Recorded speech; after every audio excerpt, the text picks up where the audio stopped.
In this video, I'll show you how to set up product categories in QuickBooks Online step by step. If you're completely new to QuickBooks, don't worry. I'll keep everything simple and easy to follow. QuickBooks Online is an accounting software by Intuit that helps businesses manage income, expenses, invoices, and products. Setting up product categories properly helps you stay organized and makes reporting much easier. Let's get started. First, log in to your QuickBooks Online account.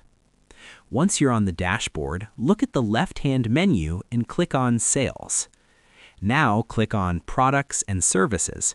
This is where all your products and services are listed. At the top right, click the New button. From the drop-down menu, select Category.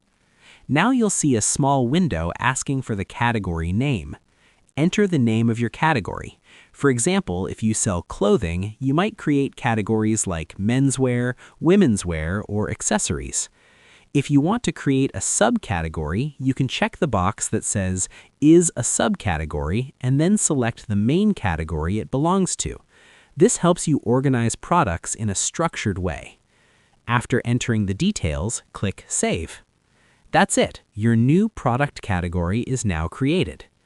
To assign products to this category, go back to Products and Services, click Edit on any product, and choose the correct category from the Category drop-down menu. Then click Save and Close. Using categories helps you filter products easily, run better sales reports, and keep your inventory organized. Quick recap. Go to Sales, click Products and Services, click New, select Category, enter the name, and save. Then assign products to the category. And that's how you set up product categories in QuickBooks Online in 2026. If this video helped you, make sure to like, subscribe, and check out my other QuickBooks tutorials for beginners. Thanks for watching, and I'll see you in the next video.